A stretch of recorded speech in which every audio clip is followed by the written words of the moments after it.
and welcome to Solent Sports News. My name is Juliana Lowe and here are your 12 o'clock stories. Southampton have just sacked their manager Mauricio Pellegrino after just one win in 17 league games, leaving them within 1 point of the Premier League relegation zone. Our football reporter Liam Shone took to the streets to see what the Southampton faithful had to say. If they give the players the confidence that they had, yes. It's the players that need to be not kicked out the backside, but just give them a bit more confidence and play two strikers up front, which is what we should have done from the start. Still got the quarter-final in the FA Cup to worry about. If you do win that, do you think that might be the boost the players need? A Wembley trip on the cards? What do you mean if? When? When. We will. Yeah, again, it's just confidence. It's just confidence. Play two players up front and we'll be absolutely fine, and play the right players. And it's not just the fans who had that to think about the players to blame, as Saints legend Matt Le Tissier also had this to say on his dismissal. You can lay the blame at the manager's door for the way that the team has been set up. There's players out on the football pitch that have got to go and do the business, and unfortunately there's too many this season that haven't been on top of their game. England all-rounder Ben Stokes pleaded not guilty yesterday after being accused of fighting outside Bristol nightclub in September 2017.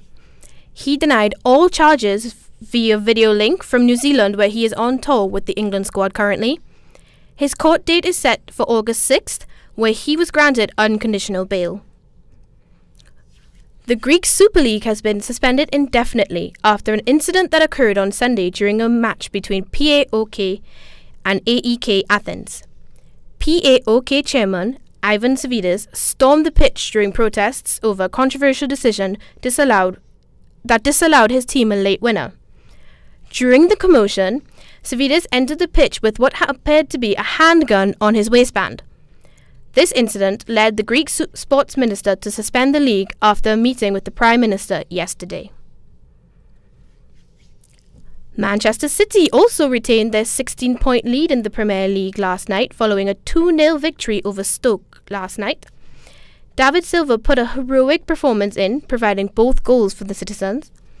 Guardiola's side could win the title at Old Trafford against rivals United on April the 7th.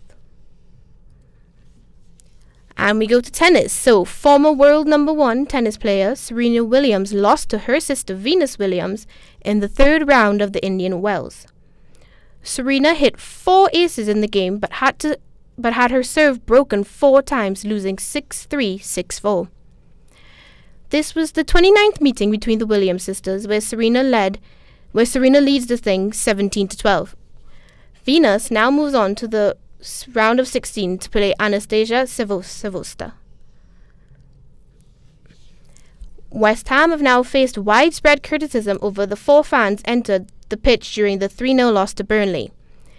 This isn't the first time there has been crowd trouble on the Olympic Stadium, with stewards struggling to contain the numbers during a number of high-profile clashes last season. There was also a massive crowd that had formed under the director's box, with fans aiming their anger towards the owners, with some even throwing coins. Several young West Ham fans were taken into the Burnley bench in a bid to avoid any conflicts.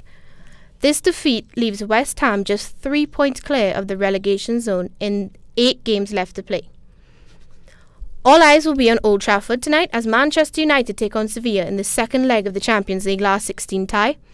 Should Sevilla progress, it will be the first time they have reached the European Cup quarterfinals in 60 years. More to come on that with their special guest. And that's all for now, so stay with us.